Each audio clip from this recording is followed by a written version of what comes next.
Nếu tụi mình luôn xí thế này. Tôi chỉ thằng phải hả? Sao xí rồi à? Sao xí rồi nè?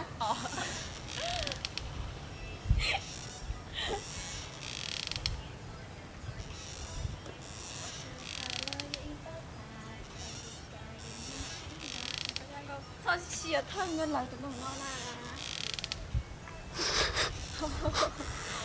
Sợ độ cao phải đi phê.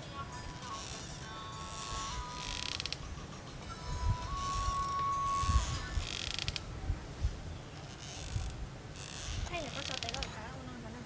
Chúng chủ cả chúng cái vào rồi. Nên tụi thay tụi ta chơi ít liền có cho thay nữa nè. Nên lùa lùa mà lùa cả gì lùa mà.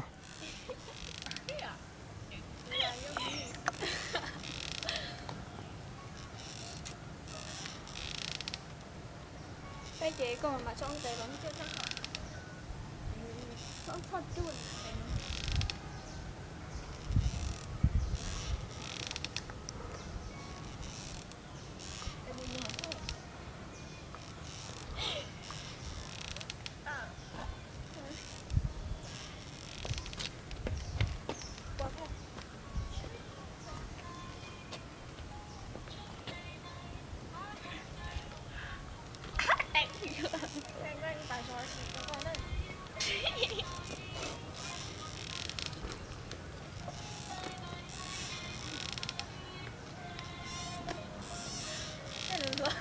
đang đưa lột chị chơi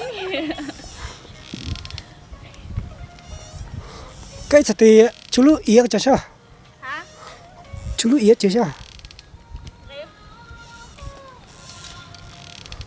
Cho nên rằng cái bát tay này sinh chế là bát tay này quá nè.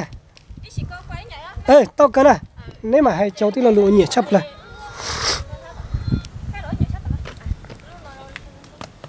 Ôi, ôi dùng ấy.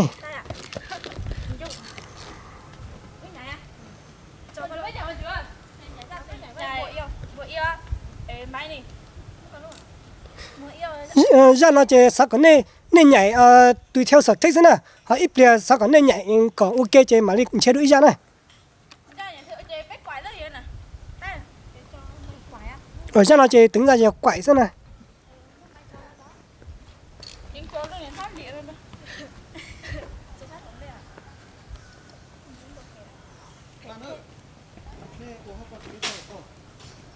Sao tao hết tao ít bia.